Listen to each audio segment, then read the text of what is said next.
मन ही बांधता है, मन के अंदर ही मोह पैदा होता है, मन के अंदर ही ममता पैदा होती है। जब राजा बलि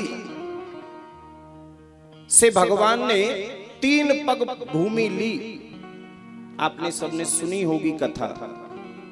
3 पग भूमि मांगी राजा बलि से वामन भगवान ने,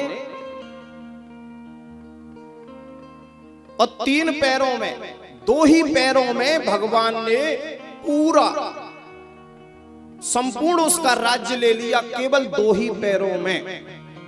तीसरा पैर बचा था। संकल्प हुआ था 3 पैरों का, और भगवान ने 2 ही पैर में सब कुछ ले लिया राजा बलि का। तो भगवान ने कहा, देखो बलि, तुमने 3 पैरों का संकल्प किया था, अगर तुम मेरा, मैंने तो 2 ही में ही ले लिया सब कुछ तेरा, अगर तुम्हारा संकल्प अधूरा रह गया तो नरक तैयार है, नरक में जाना पड़ेगा। संकल्प का मतलब यही है।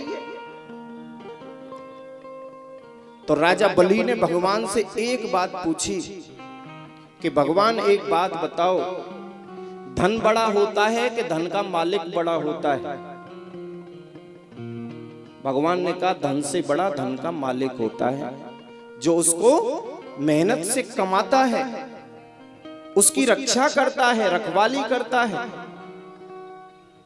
तो भगवान से बलि ने कहा, आपने मेरा धन ही तो लिया है, अभी तो धन का मालिक शेष बचा है, आप तीसरे पैर को मेरे सिर पे रख दो।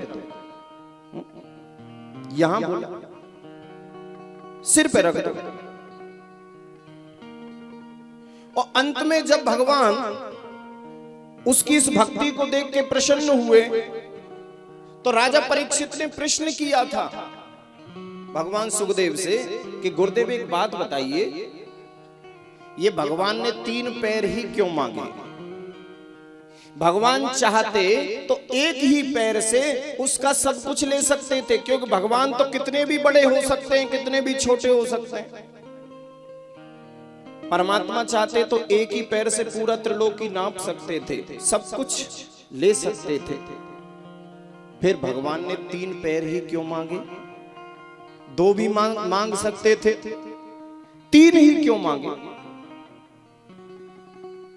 तो सुखदेव कहते हैं कि भगवान जिस पर भी अपनी कृपा करते हैं, ध्यान रखना, परमात्मा जिस पर भी अपनी कृपा करते हैं उसकी 3 चीजों का हरण करते हैं। 3 चीजें लेते हैं उससे। हाँ, कौन कौन सी? तन, मन और धन। अब तन का मतलब ये नहीं कि वो तुम्हारा शरीर चाहते हैं, शरीर क्यों चाहेंगे शरीर? तो यहां तन का मतलब क्या लिखा? क्यों चाहते हैं वो तन? तन का मतलब लिखा, तन को कहते हैं देहाभिमान। भगवान कहते हैं जब तक तेरे शरीर के अंदर जरा सा भी अभिमान है, तू तेरे पास वो अभिमान जब तक है, मैं कृपा नहीं करूंगा। तू उस अभिमान को ना मेरे अर्पण कर दे, अभिमान रहित हो जा, अहंकार नहीं। तो सबसे पहले तो तुम्हारे अहंकार का हरण करते हैं भगवान, अहंकार ले लेते हैं। और दूसरी चीज बताई मन। मन का मतलब मोह।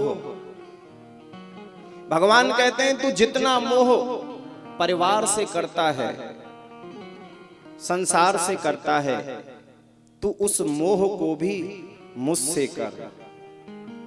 जब तेरा मोह उनकी जगह मुझसे हो जाएगा तो मैं तुरंत आ जाऊंगा कृपा करने। और तीसरी चीज बताई धन। धन कहते हैं आसक्ति को।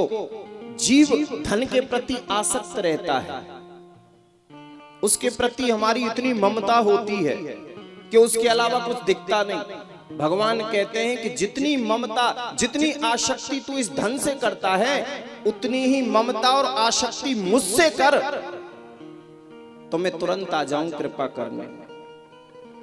ये तीनों चीजों का जब तक वो हरण नहीं करते, ये तीनों चीजें जब तक हमारे अंदर हैं, भगवान कभी कृपा कर ही नहीं सकते। और जब इन तीन चीजों को हम भगवान को सौंप देते हैं तो राजा बलि की तरह भगवान हमारे भी पहरेदार बन जाते हैं, जैसे राजा बलि के पहरेदार बन करके रहे। आज भी है,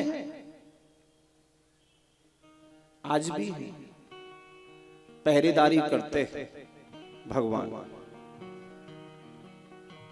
जय श्री कृष्ण।